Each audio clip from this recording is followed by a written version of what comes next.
right, welcome back to Gardening with Grandpa B. Today's topic, raised beds. I've been a fan of raised beds ever since I started to garden back in the 80s. The book that I really feel that started it all was Mel Bartholomew's Raised Bed Gardening, that really had the start of raised beds. And there's been, as time goes by, there's been more and more, but I think he's a great book of reference if you ever want to open a book. But let's dive right in. First topic is wood. Yes, there are some beds out there that are other materials. I find wood easy to work with. The tools are easily available. The material is available from different sources. So, speaking of wood, the two top choices in my book are cedar or redwood. My first beds in California were redwood back when prices were reasonable, but those beds are still producing. But anyway, so cedar or redwood is probably the top two. The ideal thing with cedar and redwood is that you don't need to apply any treatment to them. They're ready to go. If you wanted to use pine, which is fine, but with pine, ideally what you want to do then is do some kind of a treatment so the bugs don't have a field day. And my treatment of choice would be just plain old linseed oil. There's some other stuff out there, but I feel that the closer you get to what is natural, and linseed oil is a natural bug repellent, affordable, shop around, and you would just lather that on as thick as you can, follow the directions. But linseed oil, in case you need to use pine, do not use a pressure treated wood. I don't care what the latest one is, they say it's safe. I prefer not to use it because I'm going to raise vegetables in here for my family, so I want close to natural. So the other one you might see is railroad ties. Another nasty. Do not use that. So you want to use a natural wood. The source of that wood, I highly recommend, if you can, is a local sawmill. The wood I have here is a true to size 2x8. This piece is 4 feet long, which is one of my backs, but it is untreated. It is cut right out of the forest and nothing is done to it. It's not treated, but this is cedar, which is naturally bug repellent. The wood, to me, the wood of choice in my area. Like I said, if you're in other areas, redwood might be a choice. And I don't care if it's eastern cedar, red cedar, western or eastern cedar, cedar is cedar. So the point I was making here is your source. I feel the closest you can get to the source of your raw material, the better your price is going to be. The price on these is pretty reasonable. I have a local cedar sawmill not too far from me in south central Kentucky that I just make a day of it. I'll get a trailer, I'll figure out what I need as far as sizes, they'll cut it to what I need. You may need some further trimming, but your local sawmill is really a good source. When you're out there looking for mulch, talk to them about their wood. And like I said, ideally cedar. If you go to that sawmill and say they only have hardwood, then once again I would recommend a treatment on that hardwood, whether it's oak, whether it's poplar, whether it's whatever. I would recommend a linseed oil application to it. So we're on to this is a true cut. Once again, I say it's true cut because it is a pure 2 inches by 8 inches. So if you do go to the sawmill, I would highly recommend, tell them, they'll cut it how you want it, but I would highly recommend you cut it to a true size of a 2x8, you could go 2x10s, they get to be expensive, 2x12s. Once again, expensive. To me, for my budget, a 2x8, I can get a 2x8 16 for about $34. And to me, it's a good price. Anyway, so size is up to you. Talked about material. We're going to talk about position. As you can see, I've got it kind of disorganized, but what I did is I first laid out these stakes of where I want to put the bed. Give this a lot of thought and a lot of consideration and a lot of conversation with the family, because ideally this position is close to the kitchen. It's not back in the back 40, it's kind of close to the kitchen, so you want to make daily walks out here a joy and not a chore. Granted, as we go, there'll be some tips I'll pass along as far as irrigation that my lovely wife does most of the time, and my kids, so I am blessed there. But anyways, what the point I'm making is make sure your position of where you're going to put these beds, because you don't want to move them. You want to put them in a position that is close to water, close to a kitchen door, and it gets at least 8 hours of sun. So, position, the type of wood. The next thing we're going to talk about is what goes in them. You will see a lot of video out there as far as how to fill your raised beds effectively. The first rule that I started with was the thirds, which was a third peat moss, a third vermiculite, and a third compost. So a third vermiculite, a third peat moss, and a third compost. That is a really good mixture. It has a balance of drainage, which is important, but it also has that compost, which allows your nutrients to latch on to your humus, ideally, and that is a good mixture. There's other mixtures out there that are 40% topsoil, 40% compost, 20% sand. Another good mixture. I would be wary about that when you say topsoil. We have really clay soil here, so I've tried that and it kind of got clay, and I would not do that. Sure, you can go to a box store and buy the bags of topsoil, or go to a mulch supply store and get some topsoil, get some sand. But anyways, those two formulas, the third formula, which is, like I said, once again, a third vermiculite, a third peat moss, and a third compost, or the 40-40-20 rule, which is 40% topsoil, 40% compost, and 20% sand. So either of those formulas, to me, the formula, it's not super important. What's important is you do it. And stick to, like I said, once again, to natural sources, natural local sources are very important. So, talked about what goes in the bed. We've talked about the type of wood. Next thing we're going to talk about is the fasteners. There's different types, all depending on what's available. You can use a good old-fashioned lag.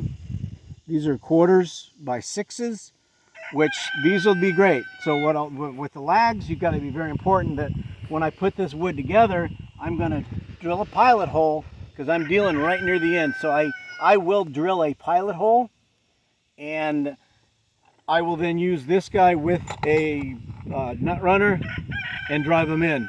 Another fastener that I really like as of lately, local from your local box store, are these guys. The nice thing about these is I do not need to drill a pilot hole. They are a bit pricey. My recommendation on this is, if you do this, which is great, make sure that this box, 6 inches is, to me, a good length.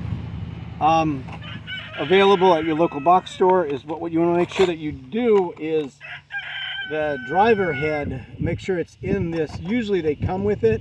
It'll say bit included. This one it doesn't, but make sure that when you do get that, and you may not have a huge selection at home, make sure you get the right driver that will fit in your drill. So either one will work if you've got something at home that's close. But like I said, once again, we're dealing toward the end of the wood. When you put them together, if you're dealing with a lag, make sure that you do a pilot hole.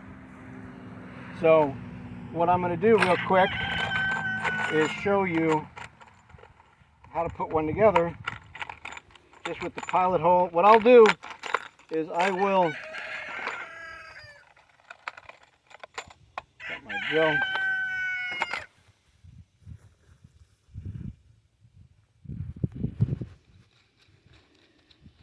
So I find 2 or 3 is a good number, ideally 3. But what I'm going to do is I'm going to just come alongside here. I've got my piece of wood here as a guide, so I'll show that. So when I drill my pilot hole, I'm going to have, there's my guide. I'm going to go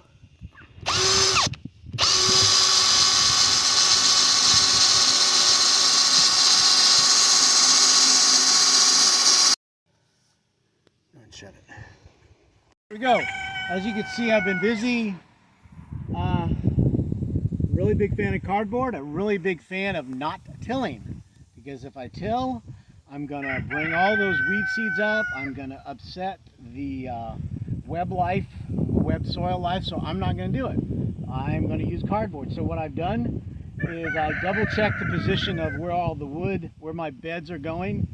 A key point: my walkways are going to be 2 feet apart, so that gives me enough room to get a wheelbarrow in there and for me to walk.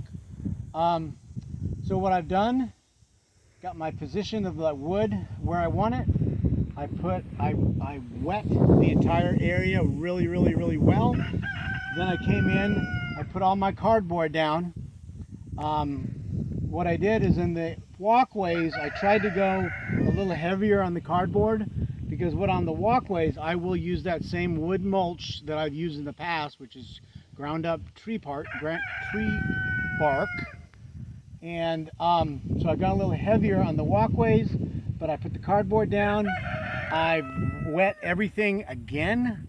So not only will it help, and if it's a windy day, it won't blow away, but also it'll help with the soil life to get it going. So first thing I've done, I've already drilled my pilot holes at the end so I won't split the wood. So the other tool that I haven't talked about is this. This is basically about it, what you need to get your tool bed, your raised beds nice and square. So what I'm going to do is, all I need to do is bring him up, square that up,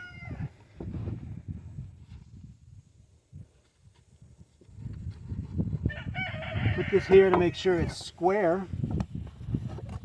Last thing I need to do is put this together and then realize it's not square. So it's in pretty good position.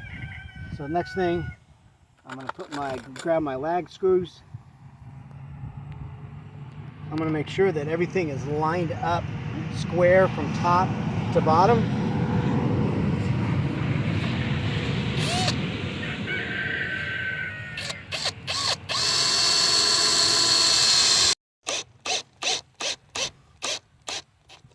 And that's it. So I'll be back. Let me put all this together and let me do that. We are wrapping this project up. What I really wanted to show you toward the end was the use of these fasteners, which I find time-saving. They seem to be strong. I've got several beds that I put together and they're still holding up quite nicely. The advantage, of course, with these guys is I do not need to drill a pilot hole, so it is a time saver. And when putting these things together,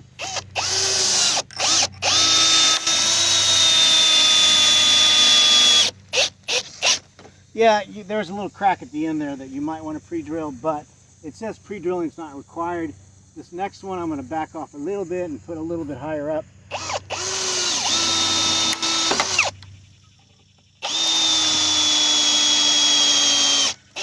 So it is easier. I don't know, if I were to do a lot, I may be tempted to do a pre-drill just so that wood does not split. But let me do.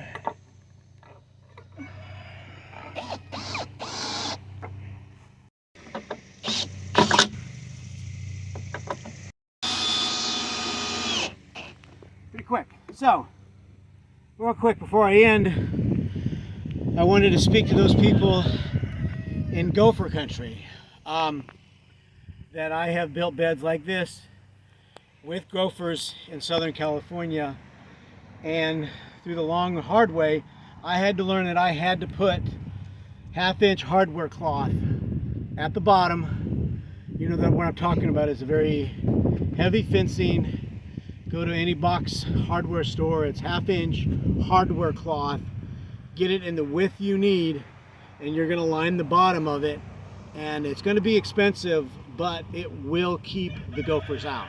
Once again, it was 1/2-inch hardware cloth that on the bottom, most bottom bed, you will put that in, and it will, like I said, it will keep the gophers out for years to come. Real quick, as you can see, the construction of this is very simple. You know, basically one bed on top of another bed. So the last thing before I start filling that I will need to do is to join these guys.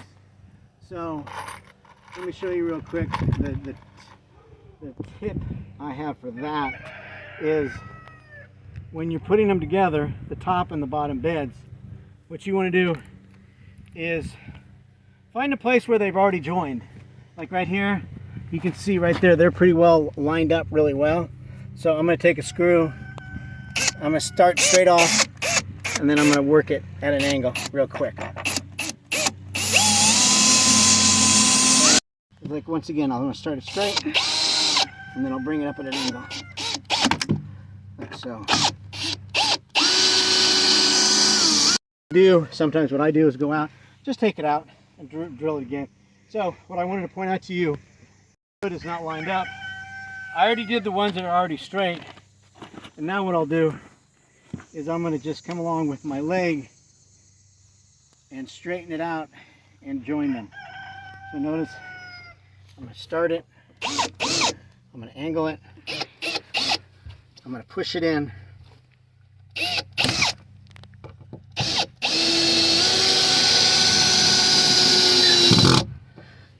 and there you go.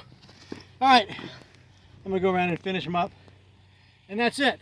I'm not gonna bore you with me filling them, but what I'm gonna do on the walkways, I will use my bark mulch that I've been using on almost all my projects. I'll use that.